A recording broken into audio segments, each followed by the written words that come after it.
you know, when people say, what is the tone? I'm kind of like, I don't know what you mean, you know? And when you watch like Korean dramas on Netflix, their tone is changing constantly. And I love the confidence of that. So it was a mixture, like the flying, the horse race kind of big fight at the end, like all that stuff was spoken about constantly. It's probably the thing we had the most meetings about, because like there would always be someone new who would be like, why have they got swords?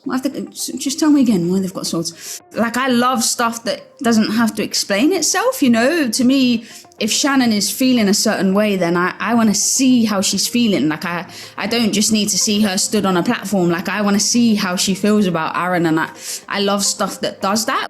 Hi, everyone. I'm delighted to say that I recently got the chance to record an interview with Charlotte Regan. She is a writer-director who is perhaps best known for her vibrant debut feature film, Scrapper. Her follow-up project is a new BBC TV show called Mint, all episodes of which are currently available on BBC Iplayer, and each episode is airing week to week on Mondays at 9 p.m. on BBC One. Mint tells the story of Shannon, a young Scottish girl who is a member of a major crime family. She is trying her best to navigate her desire for romantic connection whilst evading the overprotective nature of her father. The series steps into gear when Shannon encounters and falls for Arran, a central member in a rival gang. Before her debut feature film, Scrapper, Charlotte Regan had gained a notoriety for marking well-executed short films. I met Charlotte 9 years ago, though we'd first connected online after I saw her short films for the first time. Here's an embarrassing picture from the day we met, and here's a more recent one featuring her dog, Eddie. Charlotte gave me my first job as a runner, and later she hired me to be her director's assistant on some of her commercial work. More importantly, we are longtime friends, and I think you can tell that from our chat. In this conversation, Charlotte breaks down her process for world building and developing her scripts. We talk about balancing creative projects and the empathy we have for our characters. Additionally, this conversation was recorded one day after the release of Mint, so I think it gives a fascinating insight into a very specific time in the filmmaking process, when you have to let go of your project and learn from other people what it means to them. But before we jump into this video, a couple things to note. Please remember to subscribe to the Film Can't Die YouTube channel and leave a like on the video, as it really helps me out. I will also leave timecodes in the description to help guide you. And you should also note, this video does contain some strong language. Otherwise, I hope you enjoy the conversation. Hi, Charlotte. Hello. How are you doing? Because like at the time of recording, Mint came out yesterday. What do you mean at the time of recording? Do you mean now? Because this is not a clip we're recording in a week. I'm going to put this out in like a week. Yeah. Oh, on Monday. So we're talking in third person for the time of recording, Charlotte? Yeah, I am. Yeah. At the time. This is very official. This is going to go off the rails like immediately. I can see it. It's okay. Okay, right. So I know you so well. It's so hard. These aren't that professional chats. These can just be chats, to be honest. There's no rules. But anyway, Mint came out yesterday, and all the reviews came out today. So this is therapy. How is life? How is the happiness levels? They're high. And so you know where my hand's going. It's like this dog here, Eddie. Eddie's keeping the happiness very, very high. I did have a very technical question about Eddie, actually. So Eddie features in Scrapper. He has like one of the lead roles in that. But as far as I'm aware, he's not in Mint. So my question is, did his agent ask for too much money? His fee had gone up. He was like, look, I've been held by Harris Dickinson. I know my worth. He's a Beatle now. Do you know what I mean? And that makes my price go up as well. And, you know, it was a low budget BBC situation. So we couldn't afford Eddie. But next project, we hope so. The Marvel film, bang, Eddie's in it. You know? Well, you just confirmed you're doing a Marvel film. So we'll just move on quickly before. So what is Mint about, and what's the inspiration behind it? Mint, I don't really know what Mint's about, you know, which is pretty terrible, isn't it? So I'm kind of at that place where I'm taking being told what it's about, you know, because everyone else is taking ownership of it. And obviously there's a gap between release and when you are making it, you know, so I've had like a bit of space from it now. So it's almost like what it's about is reinvented in my mind. Like every article at the minute is like it's Romeo and Juliet. And honestly, I've never once in the creation of it referenced Romeo and Juliet. Me and Theo not once spoke about that. So, but now in my mind, I'm like, well, it's Romeo and Juliet, isn't it? You know, well, so it's funny because I saw the trailer and I was like, oh, I had no idea that she was into Shakespeare. Like, that was like one of my first thoughts as well. Yeah. Famously for our friendship, we sit and discuss Shakespeare. I had no idea. We never cracked that one. But like, I kind of feel that, you know, I think like your voice in filmmaking is always just something you redefine. Like you just do the things you're interested in. And then you kind of like learn in retrospect. Like I think the goal of every filmmaker should be to try and do every genre, and then you become your own genre. And I think what you're doing is becoming a Charlotte Regan film. Like you know, you've never like there's stuff in this that is familiar, but there's so much in this that I think you've like never done before. Like it seems like it's like new territory. Yeah, I think you're just redefining what a Charlotte Regan film can be. That wasn't a question. This is going to be great. Yeah, I'm just going to talk at you. Yeah, we should get you on all the poster quotes, because if I rely on my mum, I get stuff like, not bad, you know? I don't mind it. Yeah, so next time, get you for all them quotes. I do actually have something to say about this, because I did sort of think that there's a chance that this could become an unstoppable force meets an immovable object situation, just because I am like very notorious for passionately talking at length about people I like and films I love. And I feel like how do I put this nicely? If I was to say, you know, who loves a great compliment about their films, I don't think you'd come in the list of like top 10 people there. But I have a remedy if things get bad. I went online and I looked up a load of 1-star reviews for all your films. Oh, I love that. But if it gets too much, we could do the game of guess the 1-star review. But you know, only if it gets to that. Yeah, and I'll just cut it out of context and you'll look incredibly brutal. Wow, really evil interviewing, actually. Yeah. Well, this is the thing. I don't like reading 1-star reviews, and I felt like I wanted to get into Twitter fights. Don't go on Twitter. Like, don't go on Twitter. Like Twitter is the worst. Twitter's actually quite like. I looked at some of them when it was playing on BBC One, and we kind of always knew that like it wasn't going to hit with a kind of older BBC audience. Do you know what I mean? Yeah. Or that it wasn't, you know, if it did, great, but it's not made for them. Do you know what I mean? But I went on and I loved some of them, and it brought me a lot of joy, to be honest. Yeah. I think though a lot of Twitter, when it comes to BBC reviews, a lot of it does just seem to be people who are annoyed with the BBC, separate from the product you actually make for them. But that is it's a very harsh place to be. Anyway, so talking about so I'm interested to kind of like dig into like how you kind of came up with this, really, and I know that's like a really annoying question, but like just the development of it, like how would you describe your like writing process with Men? Well, it started a really long time ago, like really long is, you know, some people have been developing things for 20 years, haven't they? But it started like 6 years ago now. And just as like a brief thought, and I think the initial thought and idea was actually very much like revolved around like Ollie, the grandma of the family, and her place in that world.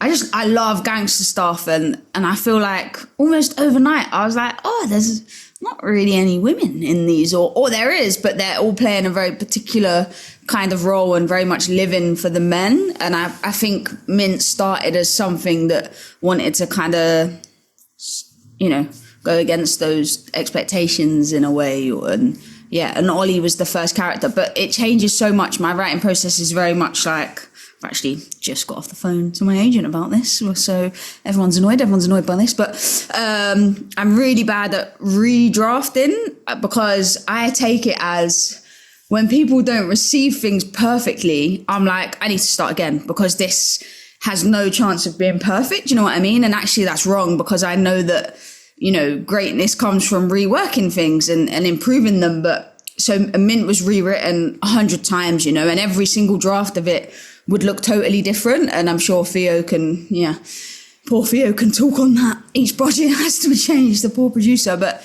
yeah, so my writing process is quite stressful for people, the total rewriting. But it shifted a bit. The BBC were very patient, and I kind of have been trying to learn to improve on things instead of start with a page one rewrite. I remember like when you would like, you know, I think one of my favorite bits of advice about short films was something you said where like you like to do this thing where you just rewrite the whole film from page one from memory, and then you look at the old draft and then you could see like the scenes that don't fit in because you've just forgotten them. It feels like you're trying to do that with the features and like the TV show. Too long for that. I know now. It was someone told me the other day because I kept talking about that and I was like, I don't even know why I follow that advice. I watched it somewhere. You know, when you're in that really impressionable stage when like I was just so desperate to get into film and I used to watch all these masterclasses, like I would just consume everything. And it was Taika Waititi who said it. I'm pretty sure someone at a talk told me the other day. He was like, he kind of locks it in a drawer and then whatever he can't remember doesn't deserve to be in there. And like, I love Taika's films. So it just really stuck with me. And I almost took it as like, you know, gospel. That was my life. I was following that advice for the rest of my life. So yeah, long form it's not quite the same doing that, is it? I guess short film, you can remember a lot of it, but yeah. Yeah, I wouldn't say that's the most efficient way with like feature films, and like Taika is quite notorious for, you know, taking ages is what I hear to write things. But like, you know, but I do agree, like Boy is like such a gem of a film. Yeah. So like going back to the writing thing, so you're saying like, is it more of like, because I know you're like a notebook person. I'm interested to know, like, are you just coming up with every idea simultaneously? Because, like, I think with Mint, it's like quite distinct world building as well. And I could understand, like, if just coming up with a list of locations would be like really inspiring. Yeah, it's really a mix. Like, the notebooks are like, do you want me to go and get one? Yeah, if you want. Yeah, I can cut this out. Yeah. He's Eddie napping. And he's snoring, which is super cute. So cute.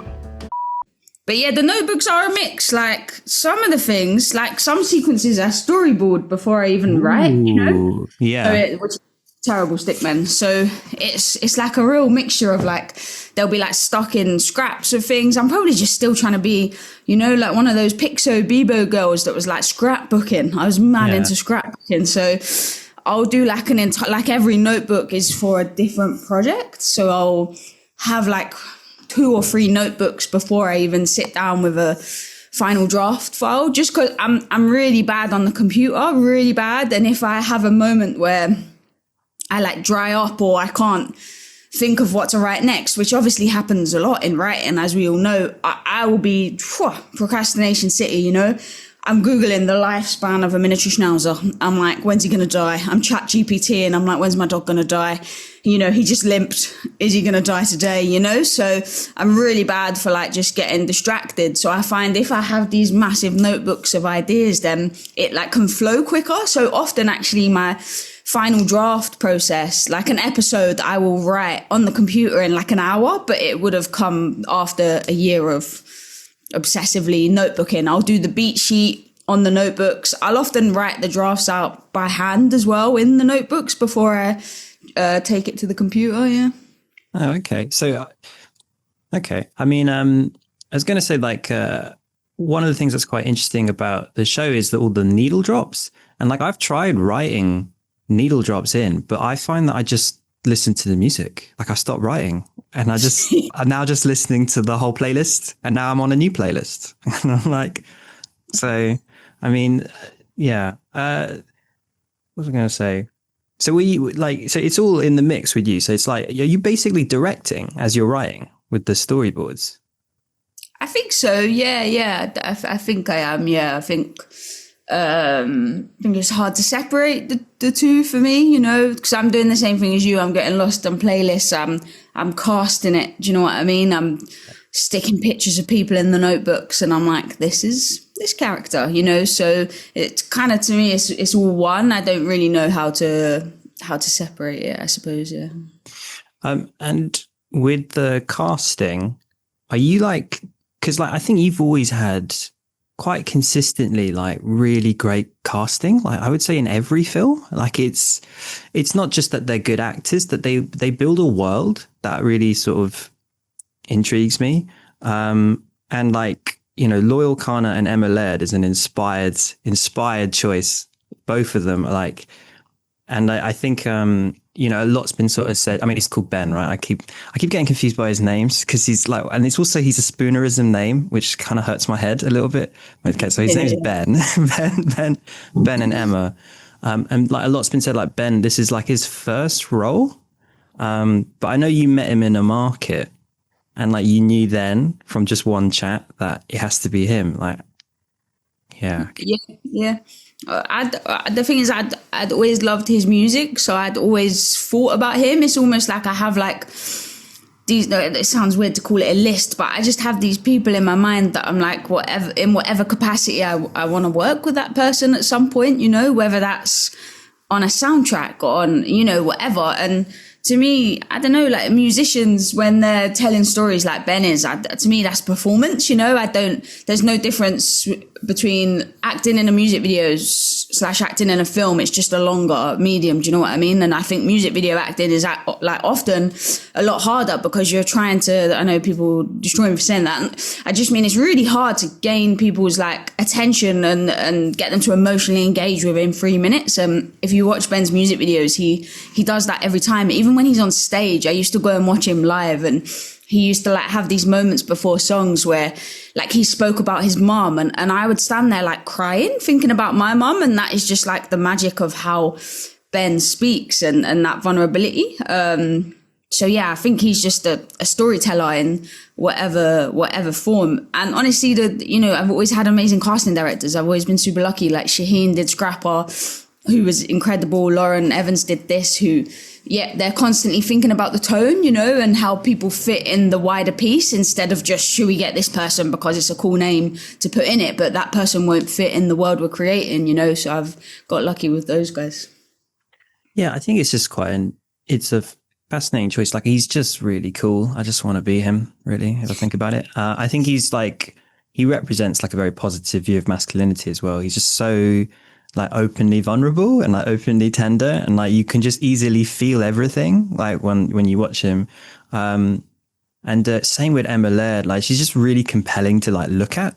There's a shot in episode 2 of her doing a blunt and the camera's being pulled back as you're playing a Sasha Grey song. And I was like, man, that's so cool. I went and watched it back 3 times because I was it was such a cool shot to just look at.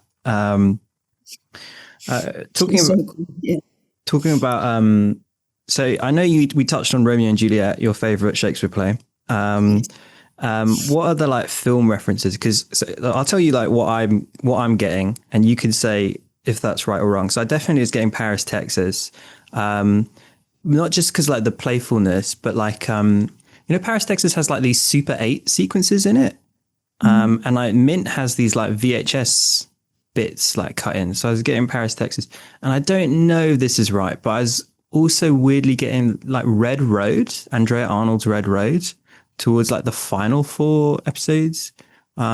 But I'm interested to hear what you've got to say. What were the film references for Mint? I feel it starts as different ones to what it becomes, and it becomes this big merge of everything I've ever liked, and there's probably more music videos than there is films at times in there, for better or worse. But I think I love Landscapers, that TV show. I hope I'm calling that let me Google it. It's okay. So that I'm not going to say Landscapers. I wish Eddie could help out and pay his way in the house. with some opinions, because he doesn't do much, does he? He's a very docile dog. Like, you know, I've picked him up and he's just like, yeah, all right. Like, I've never seen Eddie complain. You know what I mean? He doesn't take to people though, especially men. So I feel like he likes you because you're gentle to him, you know, as where sometimes even Theo, Eddie's like, what are you doing? Get off me. And growls at him, you know, because Theo is rough playing with him. And Eddie's like, oh, not that kind of dog, you know, like I want a little scratch. I want to be held, you know, be gentle. So I think your energy suits Eddie's energy. You pick him up so delicately, like he's just, you know, and then you look at him like he's, you know, the light of your life. You look at him how I look at him. And I'm like, oh. But yes, references. So Landscapers, the wheel shot show, which I really loved, and it like kind of takes some really bold swings stylistically. So I've always loved that. And then this is a silly one, right? But I really remember like, and I don't necessarily mean it reference wise. I remember that me and Emma say this, the impact Twilight had on young girls at the time, and how it really shaped what young girls wanted from love because of that impact, you know. And I guess with this, we spoke about that, you know. We were like, if like dreams come true and this does hit a younger audience, like what do we want to be saying to younger women? Do you know what I mean? Like what should they be expecting from men and from themselves? So I think we weirdly spoke about Twilight quite a lot. Theo's much better at this with the references. We do always have some, but by the end of it, you know, all I can think of is the references that other people have now compared it to. Because again, like it's other people have taken ownership of it. So I've almost lost track of what the thing is outside of other people's opinions at the minute. Yeah, it does feel like I was watching it and I did sort of think that this is going to be somebody's favorite show. Like it's got that, it does feel like it's speaking to someone specifically. And I kind of get that vibe with a lot of your work, to be honest. Like we're getting close to quiz territory. Like, you know, Fry Up is my favorite short film like ever.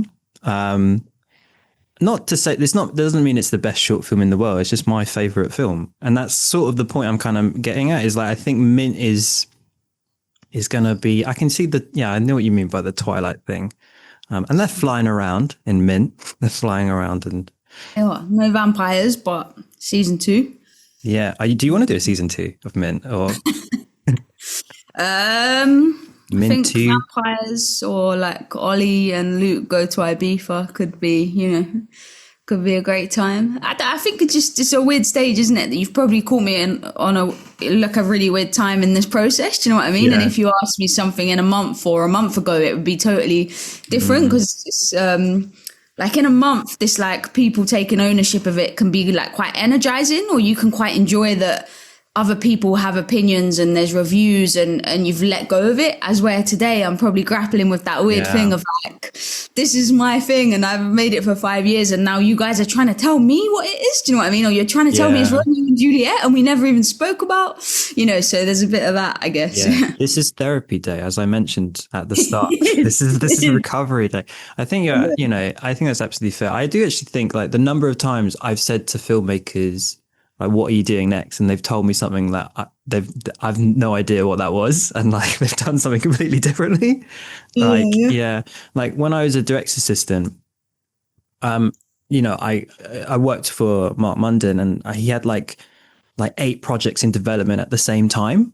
And it really kind of dawned on me, like, he has no idea what will be the next one. It's just the one that happens, because the film industry is just so hard to get anything made that one will just pop. But you're basically in a status of like maybe for like 10 different things.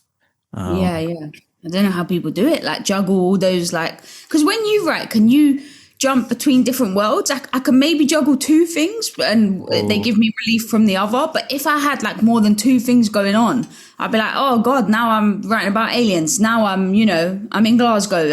I'd really like struggle with splitting my mind for all the different projects. I think I was going to ask you about this because I heard you would do 2 things at the same time for Mint. I heard that. 2 I can kind of cope with if they're both at a similar place, as in I can't have multiple ideas at the kind of the like inception stage of the ideas. Do you know what I mean? But if they're being drafted, I can do it. So it's almost like they can't all be at notebook stage. Do you know what I mean? Partly my back can't take, 7 notebooks on a walk. It just can't. My back's struggling. I'm in my 30s. I'm playing too much football, You're playing football on Sunday, don't forget. Yes, I am. Don't forget Yes, the football yes, game. okay, yes. You try and get out of that football game. Yeah, I'll do that. Yeah. But if that's script stage, I find it quite nice to like, I'll do a kind of hour on each, and somehow the other script gives me the energy to go back into the other one, but I couldn't do multiple ideas that are already early stage. I think I'd struggle. I think I'm far too obsessive, to be honest, to try and like I'm really in the world. Like it's all I think about all day, every day. And if I'm taking a break from it, I'm not doing anything. Like I'm just taking a break. Like I'm currently on the break of writing something, and the break has been going on for a month now. So I haven't written anything for a month. Yeah, that's a good solid break though. Yeah, do you find then if you're in a world where it's like quite heavy topics, do you feel like heavy whilst you're writing it, or does it come into your life as you're working on it?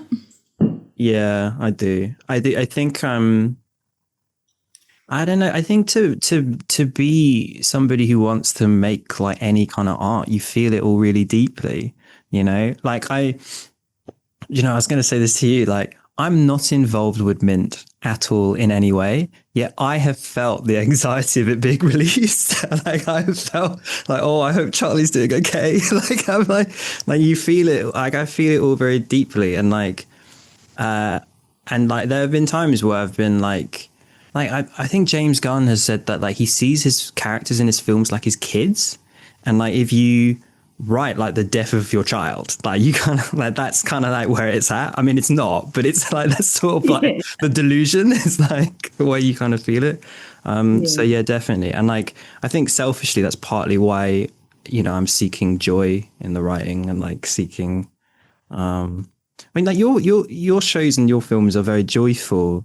And like, there's been like sharp turns in this. So can we just talk about spoilers? Is that okay? We just like spoil. Yeah, they're all on the internet anyway. They're all on the internet. Yeah, it's all on Iplayer. I think it's just if you're doing a show week by week, then you don't talk about. Yeah, I'm not doing that. Would you want to come back next week? That's what I think. I obviously love to spend time with you, but I prefer to be at football or to be eating a lunch together versus this weekly. So I like there are aspects of Mint that I feel the impact of like a story producer or some producing sort of force, because firstly the format is like half an hour and which feels like a producer decision. And also like okay, so episode 4 Arran dies. Arran gets shot on the back of the head, and then I text you being like, so I've just seen episode 4. I'm going to go for a walk and then I'm going to come back. And I actually didn't go on that walk. I wanted to know like what happened in episode 5. And I think that's part of like the motivation is like you need dramatic turns in your series to kind of make it compelling and to see what happens next.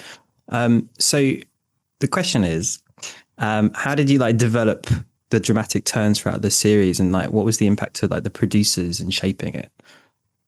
Yeah, I think that was probably the biggest transition coming from writing film into telly, is, not that the BBC were very supportive for the style of writing I wanted to do, but they're also very conscious of that is what those BBC audiences kind of want, and it's what gets them talking, and it's what makes people watch the next episodes, and Theo, the producer who produced Scrapper, was one of the producers on this, as well as Jolien Simmons. And me and Theo were constantly very conscious that we didn't want to be like filmmakers who weren't kind of at least acknowledging the right way. There's no right way, but you know what I mean? The rules of TV or the usual kind of format of TV. So I think it's something, Eddie's just looking in my eyes so lovingly. I just adore him. Sorry. I could just cry. He's just looking in my eyes with so much love. Very emotional today. Very emotional. Okay. I mean, it's therapy day. We've mentioned this. It's recovery day. Yeah. The Mint release has come on the day of the period beginning. Eddie's looking in my eyes. There's no food in the fridge. It's all just adding up.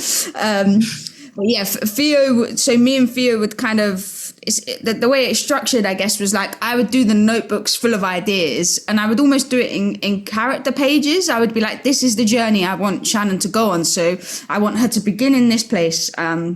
I want her to experience this, and by the end, I want her to be at least on the start of a journey towards this. Do you know what I mean? So I'd do that for each character, and then we'd sit in a room with a massive whiteboard, the classic way, and kind of break down how we would do that in each episode. There were some episodes that had like a really clear structure, you know, like the Dylan and Tom episode was one of the first ones I wrote, and that was always just as is, you know, and the same with episode 5, the kind of the grief episode with the younger version of herself was always meant to be kind of very almost standalone, you know, much to everyone's like, whoa, we're doing no big plot in that, are we? And I was like, no, they're just gonna have a nice time, you know. She's tripping out, she's had a vape, and she's so yeah, it was a lot of kind of adapting, and the BBC were great, to be honest, because they were constantly like we want to support you and make what you want to make, but also this is maybe what a traditional audience would expect. You don't have to do it, but you should be aware of it whilst you make the decisions of what you do and don't implement, you know? So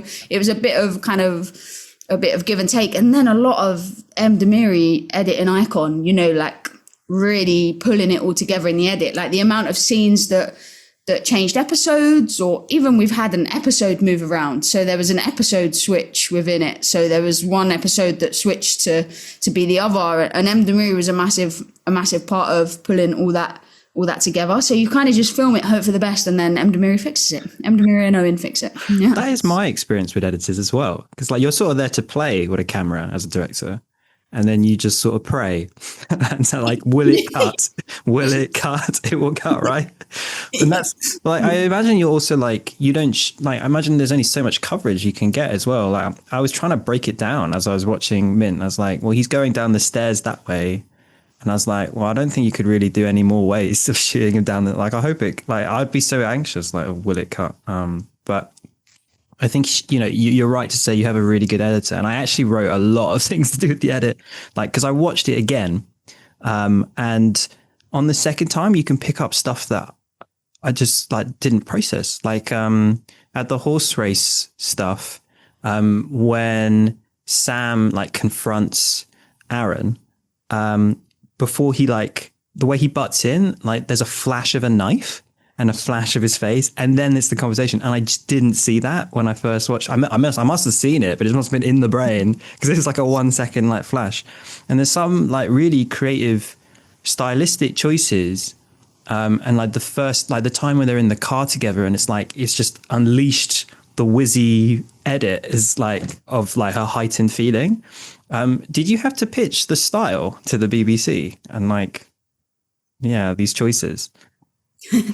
Yeah, we did it. That was probably the biggest kind of chat we had. This like the classic one, isn't it? Is like tone, you know, and I think style is a massive part of tone, and it's a conversation I sometimes don't quite know how to have, you know. When people say what is the tone, I'm kind of like, I don't know what you mean, you know. And when you watch like Korean dramas on Netflix, their tone is changing constantly, and I love the confidence of that. And I've not got the filmmaking experience or boldness to, you know, switch tone so confidently, but I think we wanted to implement an element of that, you know. So I would do constant kind of like these massive books of the stylish moments, and I would make little cuts of stuff I'd found, and I would talk about how it would cut in. And so it was a mixture, like the fly-in, the, you know, the horse race kind of big fight at the end, like all that stuff was spoken about constantly. It's probably the thing we had the most meetings about, because like there would always be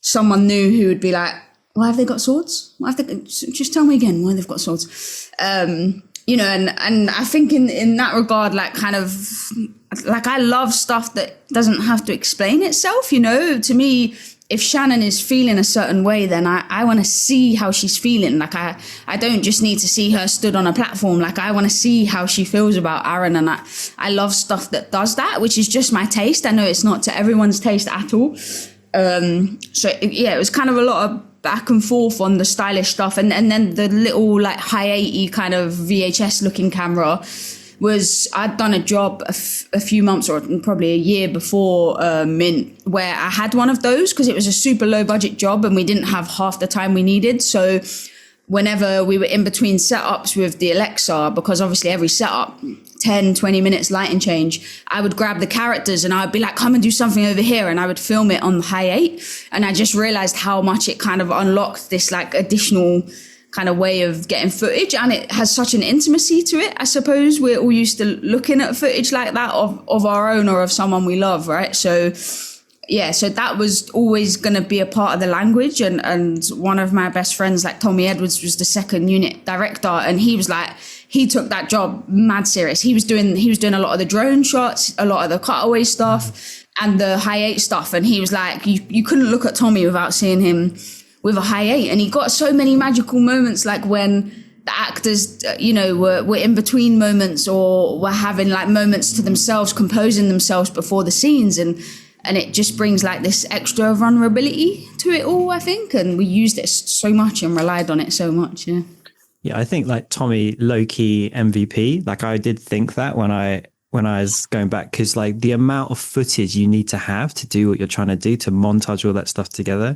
And it's really funny to hear you say like between setups you do the high 8 stuff, because I don't know if you remember, but I was your assistant on commercial stuff, and we did the commercial where you brought me on because you were like, I've got 2 cameras and I don't like, what do I do? What's the second one for?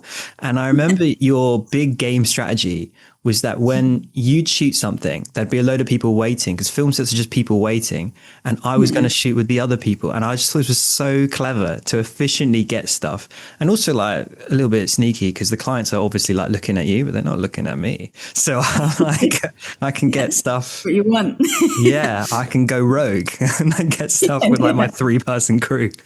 And it's really interesting to hear that methodology that you learn in a commercial space has just been kind of brought over to the show. I mean, Tommy's great. I can totally believe that he took that super seriously. Yes. He did MVP of Min and MVP every time we played football as a crew. That's true. I would say not just the best football player, but makes everyone around him better. You'll be pleased to know you're not on his team on Sunday. Oh, yeah. The number of times I've tried to score against him and he's just had like a deadpan expression as he gently grabs the football out of the air. It's like I've kicked him with like 100% strength. And this is a really good. I'm glad you brought up football, because Patrick Johnson in real life, your composer, gentleman, softly spoken, really sweet guy, like really, really sweet guy. On a football pitch, a beast. Like on a football pitch, like stay away. Like actually very athletic, and like it took me by surprise, I gotta say. Yeah. He really like got this we played a lot of like crew football for Mint, and the amount of people that I'm like, where has that come from? Like Sam Riley, who's Dylan in Mint, played football with us. Sam Riley, gentle, quite like quiet in a nice way, like doesn't just speak constantly, and he's like just so patient and gentle. On the football pitch, I was like, oh my God, don't shout at me to defend, Sam. Like, where's this coming from? I'm here for a nice time. I'm not here to be shouted at to defend by men. Don't do this to me. Chris Sabagal, the DOP, another incredibly competitive man in a nice way. They're all nice on the football field, but yeah, Patrick is a football transformer on the field. I know. God, your film sets must be so fun. It's like you're breaking for football games. Like, damn. So I wanted to also ask about like, so there's a lot of VFX in the show, and again, this is all kind of the same question of like, how did you convince them to do this? How did you convince them to do this? Because like it does. Like I was really kind of overwhelmed of like, oh, this is so great to see. Like Charlie's been like given the chance to like really try for something, like really try and like take some swings at doing something. I kind of wanted to ask, because like usually, are you like do you imagine something really, really big and then inevitably it gets produced down? Or did you find that you were able to kind of get everything across? Was there stuff that was like too big for the show? Yeah, I think it's just like really a bit of like give and take, So like when I start prep I'll know the sequences that I am not willing at all to compromise on. So like the fly-in was always in there, you know, and I'd always wanted to do that for real. I refused to do that on green screen. So I knew that was going to be really expensive to get massive cranes in a park. You know, it's like so hard to do and cost a lot. So in return, I knew that other things could be cheaper, you know, like the fight in episode 3, no one actually ever like clashes. And that is because as soon as you get into people actually kind of taking blows or hitting one another, the price of it like is insane how much it goes up, you know. So it's kind of give and take. In return for me doing the flying, the fight I think can work as the pre and the post moments of hitting one another, you know, so that we save money on that. And so yeah, it's a bit of both. And I'm sure there were a lot of sequences that you know, that I gave up on, like you do. But then my production designer Amy was so amazing with like, she would see how gutted I would get whenever we had to give something up, you know, which is the filmmaking process, right? You go in with this really expensive, ambitious script, and Angus Lamont was an amazing producer, but you still naturally have to give things up. You know, we're not on like a giant budget, but Amy would be so nifty at being like, well, maybe we can't do that, but what we could do is build a load of mirrors that are looking at one another, and then bang, it's kind of a magical mirror room, you know? So there was a lot of kind of the team helping me compromise, if you know what I mean, and improving it, you know. And I think what they did is better than what it would have been when it was originally written anyway. That's so cool. That's so cool to hear. I mean, I guess the aim of the game is always to like, you don't get what you originally thought, but you get something that you could have never thought of. You get something that is like, yeah, the product of the whole crew. Yeah. Talking again, this is all over the place, this chat, sorry. This is how it goes. Again, about like world building. Were you going up to Scotland? Hello, Eddie. He's sitting here for a minute. No worries. I feel like I should have a dog, but should have a dog. Yeah. Yeah. Anyway, were you going up to Scotland when you were writing, or like? Because I know you did Buccaneers in Scotland, but like there's location specific stuff that feels really well like considered. So yeah. Yeah, when I'm writing, I'll always be spending a lot of time in the place that I'm writing, if you know what I mean. So me and Theo would call them like adventure weeks, where we would go to like Grangemouth, where we filmed a lot of it, and we'd just write with it in mind, you know, and meet people that live there and like chat to the locals and get a feel for the space. So from when I decided it was going to be Scotland is when I started to, you know, come up here a lot. And luckily I was already up here quite a lot for Buccaneers, and through Buccaneers I made so many like lifelong friends, you know, who I would visit. So I was coming up here quite a bit anyway. Also prefer the five-a-side football here, if that's not controversial. Really? Yeah. Interesting. Yeah. So yeah, I was already traveling up here quite a lot. So yeah. Oh, cool. Okay, so I'd be remiss if I didn't ask you about the career journey, really. I hope that's okay. I love how you say that. Oh God. I don't want to. Well, I feel like I don't want to ask you questions that you've answered like thousands of times, but it is like I'm really fascinated by the story. So you did 400 music. Is that true? 400 music videos, or is that true? 400. If you're probably, I would say, yeah, if we're going to do a proper breakdown, I would call it like 200 proper music videos, as in they had a lot going on. And then like 200 of them were like 5 shots, someone on a rooftop singing to camera. Do you know what I mean? Yeah. Which were called music videos back then, because we were obsessed, and still are maybe, we were obsessed with like performance-based videos. But now they would probably be called like Instagram reel clips, you know, how artists like film themselves singing for, so lots and lots. But if you look back at some of them, they're less impressive than they sound. Yeah, I've tried to find them all. I've tried to like go back and see all the old films, really. And there are like, there are some still banging around, but I don't think I've watched 200 of them. So I don't know where they all are. They're not under my name. So that would be why I had like well, I won't send you it, but I had like a channel name. So, you know, like. I think I found it.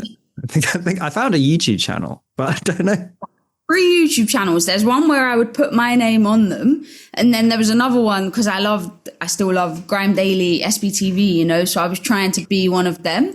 So there was another one where I didn't put my name on. And then there was a third one, which luckily has been taken down because that was the real OG channel where they were, you know, and taken down partly for me and also for my friends that I was filming, because obviously a lot of those guys have, you know, they're not doing that anymore. They don't want that to follow them around. You know what I mean? They don't want to be, they're going into job interviews and someone's like, in 2000 whatever, here's you on a rooftop. Yeah, with a baseball bat. What are you up to? You know, so, yeah. You know, we all need to reduce the digital footprint if we're being real about that.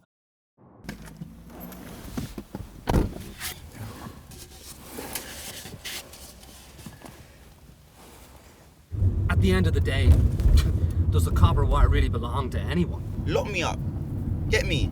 Bruv, give it 2 weeks, I'll be running things. Packing more weight than, packing more flexing. Like Stallone, you know.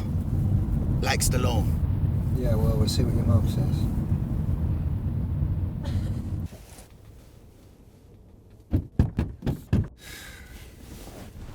About time. Oh. That better be chocolate. Double chocolate.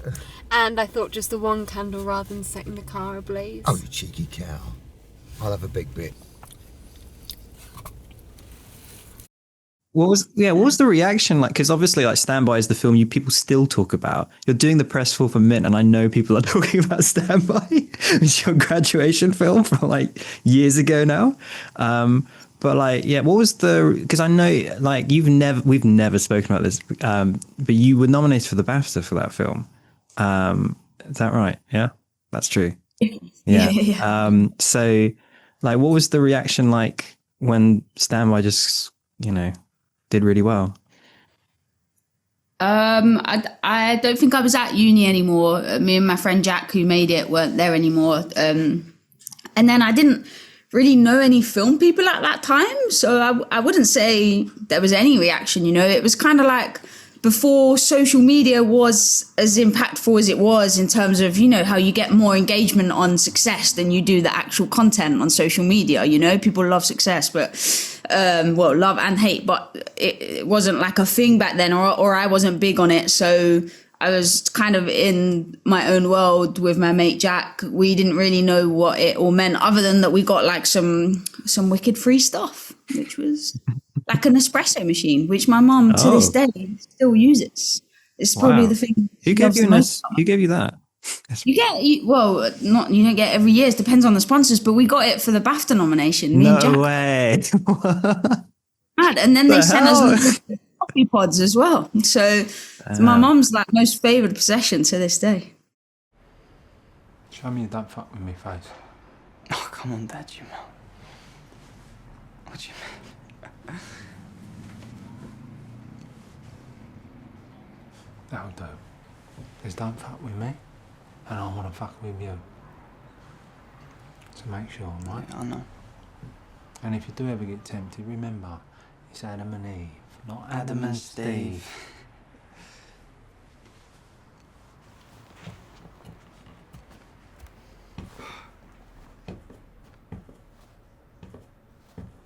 Don't show any weakness, alright? Don't back down from anything. What is that, a fucking Rocky quote? No, it ain't, you cheeky sod. Alright?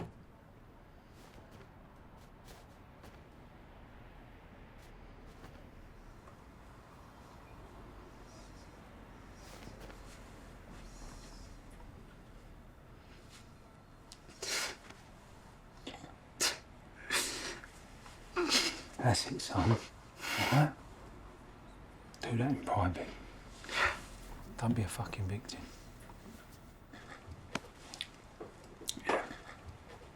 Come downstairs, have some of this breakfast, alright? Or I should be nagging you all day. Yeah, I'll be down in a minute. between Standby and Fry Up, I was also like doing like what everyone was doing, which is like filming loads of social media kind of content stuff, you know, so working a full-time job doing that and then making short films on the weekend or on my days off and stuff. Yeah. Okay, cool. I mean, basically what I'm trying to get at is like, I think my outside perspective of like your career before I knew you was just like, oh, okay, well that one did really well. And then it was just everything comes out, like everybody just came and just gave you films. Because there was this period of time between like after Fry Up where it just felt like you were making films all the time. Like, I think I was talking to Thomasin at a page about this. It's like a new Charlie film a week. It's like My Boy, Dodgy Dave, Drug Runner, and they were all like so exciting. So I'm getting close to quiz territory. These are all like my favorite short films. They all kind of like blew my mind. But like actually what was like, how much of that was like self-driven, self-grafted versus like, you know, momentum and people coming to help you?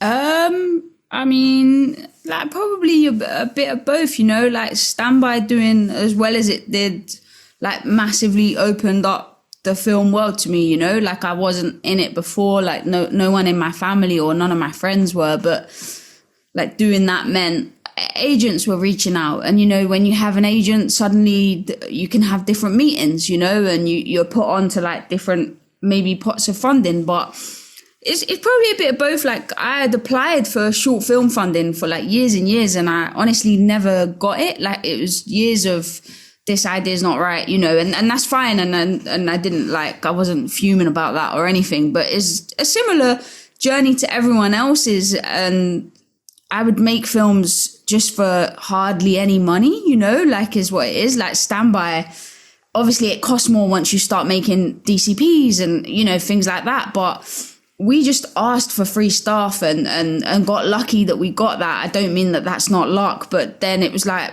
you know, 500 quid or something that we spent on that. Do you know what I mean? With like me staying up all night and making like shit tuna pasta for everyone. So I didn't have to pay for sandwiches and like putting it all in someone that I knew's house. So that was our base. And so it was a lot of that with a lot of my short films, you know, like Drug Runner didn't cost a lot. I just got lucky that I was meeting great people that, you know, like wanted to do more Steadicam work, you know, and then I'd be like, well, why don't we do this, you know? So it was a mixture for sure. And I'm trying to think of which ones were like funded, like Dodgy Dave. So Dodgy Dave was funded by like a commercial company. So that was one of the first ones where I had like a proper budget and like, you know, a production team who were helping with it, you know. That was the first kind of big one, I suppose.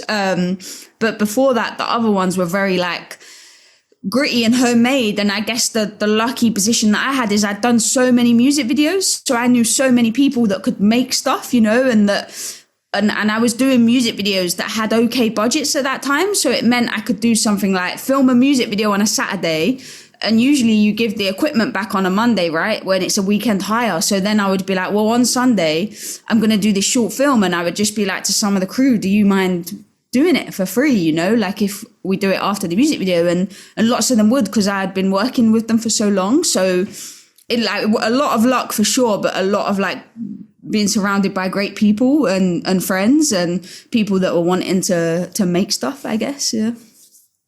Cool. I'm not going to ask you what is next because we know that's an anxiety question. But what kind of genre are you interested in, like trying to explore? I'm writing a prison musical at the minute. So prison musical. So it's combining. I haven't seen Paddington 2. Is that what they do in that? I remember that version, but I may just be stealing Paddington 2. That could be. I think. Well, so this is really hilarious. I've not seen those films, but I understand Paddington 2 is like a prison one, but like it's happy, and like I think there's some jolly sing songs in that. Are we talking about the film about the bear? Because I feel like Paddington 2, they went on holiday. No, that's the third one. Wait, You're watching two people not know films. Try and piece this together. Prison musical, interesting. You do like, what is it about the musical genre that you like? I'm still on, oh my God, have I just accidentally stole the plot of Paddington 2? I don't think you have. But I think you're asking somebody who hasn't seen Paddington 2 if you stole the plot. Yeah. But, you know, when you like think you've created something, but really it's just that you forgot you've watched it, you know? Like the other day I was like, have I invented Interstellar? You know, this great idea that I've got about space. And I was like, no, I just watched Interstellar a few years ago. So fuck, I could just be stealing Paddington 2. I'm going to rewatch it. I only remember them in the house. And then I remember them going on holiday somewhere. They're on a boat. I don't remember the prison one. I feel like the problem is there's been like 4 Paddingtons now. Why would Paddington be in prison? Prasanna, tell me that. That feels off-brand. I think as far as my understanding is he's wrongly put in prison, and then everyone in prison loves him. Oh, see, Eddie's upset that Paddington went to prison. Shit. Eddie, no, Eddie, no. Well, look, biscuit. Yeah, that's how you do it. That's how you do it. Just offer a biscuit. Oh, he's wrongly imprisoned. I feel like you maybe fallen victim to a little bit of AI Instagram potential. No, please don't do this to me. You're over there watching those fruits that are cheating on each other, and then you're watching Paddington in prison. It feels very off-brand. I'm Googling it right now. Why would Paddington be in prison? Yeah, I think he went to prison. I have a very clear memory of some like people in prison having a great time with Paddington. You're right. He's framed for. He's got 10 years in prison. Yeah. He's framed for stealing a book. Yes, man God. got 10 years. That's basically my script. No, just kidding. Yeah. But I think he like reforms the prison system. That's my understanding of he's It's a good reference. Yeah, maybe. Yeah, I mean, do you have like favorite musicals? Is that why you're kind of going there? Like, are you like, yeah? Yeah, I do really like. I think I just like things in the cinema that feel like an experience, or like I couldn't have watched them at home. Do you know what I mean? Like I love. This is not a musical, but I think it has almost ritualistic musical elements. Do you remember Monos? That film about the yeah. So just like sensational and like barely any, so sparse dialogue wise, but like so kind of ritualistic, and so that like score, I think it was like is it a Michelangelo score, which is like just sensational. Have you seen Embrace of the Serpent? Sorry, I'm cutting you off. But what is it? Embrace of the Serpent. Have you seen that film? No, I've not. Paddington 2 and Embrace of the Serpent. I've made from this reading. Wow, Charlie's next project. Oh my God. Okay, meeting those two films, Paddington 2 and Embrace of the Serpent. That's basically it. Yeah. Okay, well, cool. That's some good hype. We've done some good marketing there for a future project. Can I ask you, like, last question? There's a lot of like doomerism about the film industry, and like the number of times I've heard like it's a tough time in the industry right now. I'm curious to know like what your perspective on that is, and like how do you think future filmmakers will find their way and be discovered? As you know, my current doom thoughts are on the moon and how it's slowly getting further away from us, which was news you broke to me. Yeah. When I was already quite down about space. When somebody says to you, I'm on my period and I'm watching space docs, I feel like the response shouldn't be the moon will one day disappear, but that is the response I chose to have. That's what you went for. Thanks for that. I'll remember that on Sunday when you're on the other team. You know that? I'm sorry. Yeah. But yeah, I don't know. I think it's hard. I'm really bad for being quite like generally, I wouldn't say optimistic. I would say kind of like dismissive of my own anxieties and feelings. I'm always like, it's not the end of the world, or there's worse things. Do you know what I mean? That's my general thing, which I've realized now with a bit of therapy, that's unhealthy. But so we're working on it, Prasanna, aren't we? So it's kind of a mix. Like I get torn between feeling quite optimistic about it, and that I think it's in like a stage of really shifting, like I do watch the Instagram fruit AI videos about someone who's cheated on someone, and then they're leaving them behind and they've got a baby together and now they're going to get back together. She's gone to the gym, you know, it's classic, isn't it? So I do watch that, but also I'm excited, right, by like how much people can make and like how easy now it is to make stuff. Harder, of course, to find an audience, right? But making stuff has kind of never been easier. Like I've seen fucking music videos filmed on iPhones that are better than anything I've ever seen, you know? So there's like something exciting about that.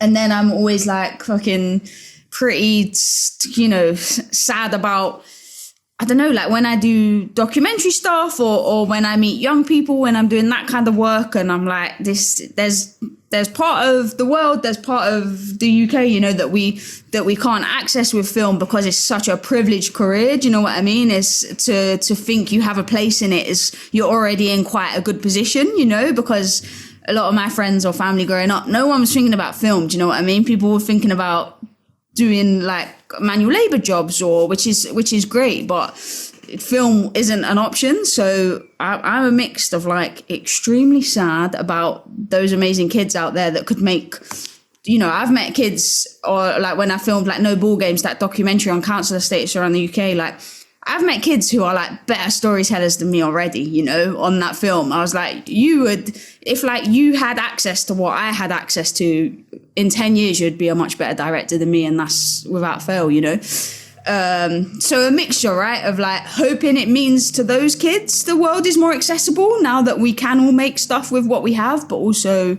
I know it's a hard time for a lot of my friends who already are in the film industry. So I don't know, a real mixture. How are you feeling about it? Tell me. I feel like I'm quite intrigued by like what like YouTube is like becoming like the number of people, like I've made like, you know, YouTube videos on my like little dodgy channel, not to slag it off, but I know people who have said to me like, oh yeah, I went and watched it on like I had dinner. I sat down and had dinner. I put your video on my TV. And I'm like, that's not where like my head was at when I was making it. And I kind of feel like you're right. I think the access is greater and like we're redefining what entertainment is now. And like I have a friend who went to film school, a very fancy film school, and then he graduated and now he directs vertical dramas. And I'm like, and like he went in there like wanting to be like the Coens, like the Coen brothers, and he's come out making vertical dramas. And I don't think that's a slight against that medium. It's just a new thing. And I don't think people understand what that is yet. And maybe he's figuring out for himself and trying to find the art in it. So I think it's all changing, and like just like new doesn't necessarily have to be bad. I think it's just yeah. I wish we'd stop being so snobby about it as well. Do you know what I mean? Like there's just this level of snobbery in every aspect of the film industry. Like, so film people are snobby about TV, you know, like, and I'm just like, it's storytelling and some formats suit TV better than film, whatever. And then like TV, film people can be very snobby about like content creators. And I'm like, they're fucking making videos every single day. Do you know what I mean? Like those YouTubers, do you remember like Casey Neistat when he was doing a video every day?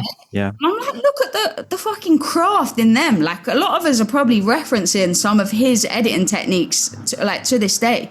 Do you know what I mean? We're just so snobby, and I just think like creating is creating. Do you know what I mean? Whether that's like a fucking TikTok edit, some of the fucking TikTok edits, you know, that I watched, just like Buccaneers has loads, Scrapper has loads. I'm like, that is better than the scene in the film. You have caught looks that I didn't even catch. You've put a better track on it, you know, like just feel like it's just the snobbiness is like mad. I don't know why we're all so like such snobby dicks. Yeah. I don't know. I think there's something inherent about the film world that sort of, I think, encourages to be judgmental, I guess, because it is like media. Like what is quite good is like I once got to sit through auditions. Like I've sat through multiple auditions, but with Carmel Cochran, and there was like this weird like unspoken rule that we wouldn't really make a comment like after the audition was over. Like we'll review it all at the end of the day. And I could see why that's actually really important, because you can get into like this weird mentality of like power, of like being like, oh, that one was rubbish and that one was So yeah, I completely agree. I think it's time to expel the judgment. And like I think what I'm hearing from Mint, from like Emma, listening to the interviews and stuff, is just like, it sounds like a very welcoming open environment where people can be vulnerable, and like that's when you can make the best stuff, really. Yeah, I hope so. Nice times, lots of football at lunchtime. That's the, you know, if you can, I feel like if people are happy making the thing that you're making, I do feel like that shows in the end product, you know, not with everyone's work. Like I'm sure some people can like go and be like absolute dictators and get the best film possible out of it. But I find if everyone's not happy, then I can't make things as well, you know, like, and I don't know, there's something about everyone wanting something to do really well, you know, like all the crew, like loving Emma, loving Ben, like Ben did a show up here, I think a few months ago now, and I went with like a group of the crew, and then when we got there was like 20 of the crew there, you know, like everyone was there, and it's like, that's because of how loved Ben was, and you only get that out of being a great person, you know, like, you know, coming to set every day and being vulnerable with the entire crew. And I feel like that's a less hierarchy based kind of system that would be nicer to work within, you know. Hopefully from that chat, you can hear how I think Charlotte is just an awesome person. For years, I've certainly been under the influence of her filmmaking sensibility, and perhaps on some level, I've tried to chase after the things that she does. You can also certainly see that influence on other filmmakers in the short film space. That being said, I think I've really come to understand what challenges her now and the difficulty in navigating the industry. I've always appreciated that Charlotte keeps it real, and through her authenticity, she reveals a practical wisdom that can be an essential piece of advice to hold on to. I don't think she consciously realizes it, but she gives me a lot of optimism. If you've engaged with this conversation, please leave a comment to let me know. I read all the comments, and I try to respond to as many as I can, so let's continue this conversation. As mentioned up top, please remember to subscribe to the YouTube channel and leave a like on the video if you're interested to see more big chats like this. It really helps me out. Otherwise, thank you so much for watching the video, and I'll see you next time.